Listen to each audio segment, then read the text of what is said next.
zelan tratatu zaitu pandemia honek, Benito? Hortatik pasa behar genunik ez genuen asko espero, eta hasieran dena bezala pentsatzen dut nahiko traumatiko izan zela, ez? Etxeatu behar hori, bedarri horrez, guk gure nolabiteko eginkizunak eta gauzak moztu behar izatea, eta bizitza berri bat, noiz arte izango zen ez geneik igula, eta horrekin gelditzen zera pixka bat, bueno, pasa berreko zerbait, azten zera pixkat kultura berri bat bezala sumatzen guztia, egunerokotasuna. Baina, bueno, egia da, nik lehendabiziko itxialdi hura, ako errebidetan autoi gabe eta bisiltasun hura, eta egia esan gustatzen hasi zitzaidala, aurreneko 15 egunetan edo 20 egunetan. Banuen alako sensazio berezi bat, lehioa iriki, inorrez nuen zai kanpuan, ez neuken inokin kompromisoek eta bar. Eta orduan etxean, barrera begira, nire gauzak egiten, nire ensaioak egiten, kasi modu esperimental batean, garaiak pixka bat hortarako ematen zuelako. Eta ora, gertatzen denak gero oso luze jundela, eta bar, da 2 urteko geldialdia izan dugu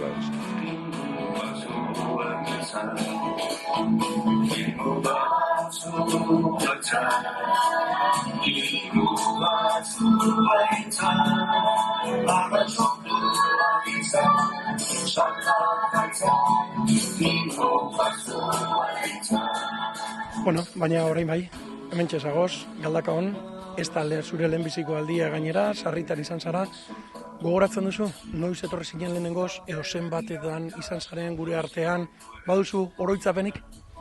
Bueno, oroitzapenak ditut asko, baino egia esan hola noiz lehen aldikoz eta hori dena, ez naiz ondo gogoratzen izan ere urte asko dire, hontan nabilela eta bar. Baina gogoratzen ditut Galdakaon betidanik, Galdakaon, aipatzean, Galdakaon kontzertu bat. Bueno, beti gogoratzen ditut, naiz eta hemen egon naizen, eta beste toki batzutan ere bai, beti gogoratzen ditut lehen aldikoz egiten dituen goiko frontoi hartakoak. Eta gaia tarten batzutan Antramari bera izaten zen dantzan baita ere, kontzertuarekin batea, eta bar. Eta han frontoi hartako giroak, Galdakaoko giroa bezala, nik ura gogoratzen dut. Besteak ditut gehiago pixka bat itzalduago, baina haik frontoi hartako kantaldia ditut hola nolabete hor gelituak. Eta gaur zer eskaintzera etorri zara Galdakaora?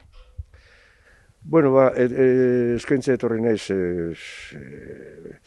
ia esango nuke nire ibilbide guztiko garai bakoitzeko zerbait badagoela, garaian garaiko gauzak badaude, ohitura hori izaten dut, naiz eta pixka bat azken aldikok garaitzen diren gehiago. Eta gero, hain zuzen, konfinamentu aurreneko itxialdi hartan, egualdi batez argi berezi bat zen, egualdi edar bat, argi berezia zen, argia zen, oso argia zen, baina eraberan beroa zen. Eta denak geldirik zen horretan, badut inpresioa ezagutzen ez nuen argi bat zela. Hori ez nuela ezagutzen. Eta nik uste, oroitzapen hori pixka konfinamentu izordio dela. Eta eguardi hartan izan nuen alako sentimentu berezi bat, txorien presentzia handia zen. Egun horietako batzuetan 2 aldiz txori bat zartu zen etxean, da hori ez da goikoa, eta itzegin nion txoriari, eta politxo zen, eta ez dakit goizura, eguardiura, dastatzen egoelaik, oroitu nintzen gari batean, Lizardiren poema batekin egin nuen kantu bat, ez, oilur, ez da. Eta ia barkabean hasi nintzen kantatzen. Eta unkitu nintzen. Eta pensatu nuen hori kantatu egin behar nuela, hurrengo agerraldietan eta. Eta orain, sartu dut hori ere, errepertorioan. Eta beste kanta bat, aspaldiko bat ere, erabiltzen dut, oso gustokoa dudana eta kantaldi hasteko eta bar. Bain ditut horrelako aldaketatxo batzuk eta bar, eta gero azkeneko, eta gero beste bizpeiru berrire bai, ez hautzen ez dienak, horiek konfinamentuaren barruan indakoak eta bar, bat gainera biltzen dut bukatzeko, erabat bukatzeko, eta hori da nire eskaintza.